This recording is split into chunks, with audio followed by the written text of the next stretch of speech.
Thank you very much for considering establishing a clinical residency or fellowship in physical therapy. Since 1996, APTA has considered this an important element of achieving Vision 2020.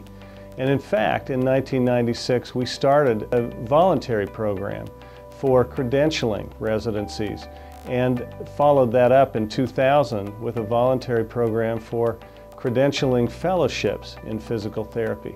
Since that time, we have over 100 credentialed clinical residencies and fellowship programs in physical therapy and have graduated from those residencies and fellowships over 1,000 of our colleagues who have appreciated the opportunity to advance their knowledge and skills.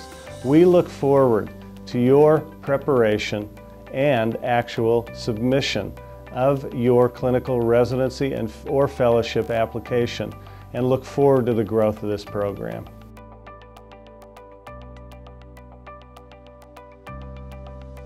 Clinic outpatient group for orthopedics, and very heavy on the mentoring side, a blended learning model to try to incorporate as many different areas of practice, adapting to the needs of our residents and to the trends in physical therapy in our profession.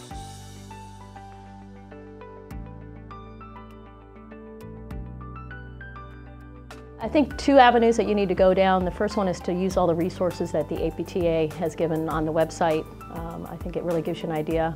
Looking at the description of specialty practice is essential.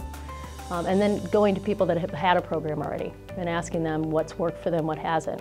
Taking that, figuring out what your style is. Getting to know a program director who started one from the ground up will give, I think, more insight as to what it takes. Also, you might want to consider visiting 2 or 3 programs to see what the programs actually look like on a day-to-day basis. For the development of the program or residency, I think it's really good to establish good relations with your umbrella organization. If they have a good dedication to education, things go much more smoothly that way. Find somebody in your area, if you're not affiliated with the university, to help you with content and curriculum writing.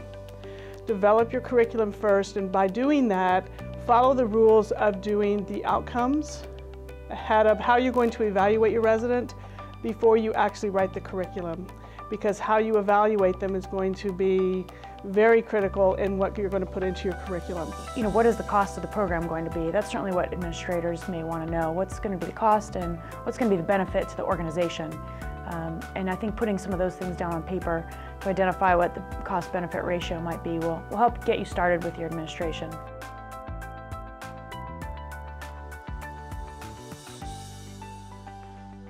I can say with complete confidence it's been the best investment I've made professionally.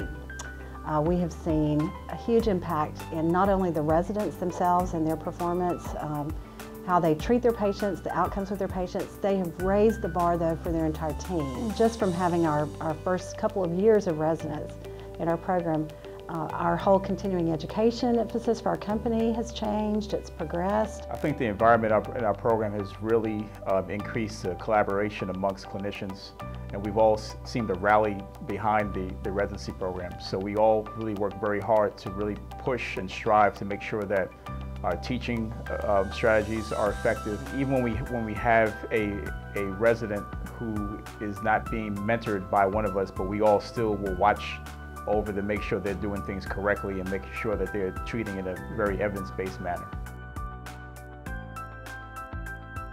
As a new graduate, for me especially, it was great to be able to kind of take almost like 5 or 6 years of experience and condense it down into 1 year of really being able to be mentored and to be shown you know, a lot of the better ways of working with patients and techniques and things like that, all into one essentially solid year of learning.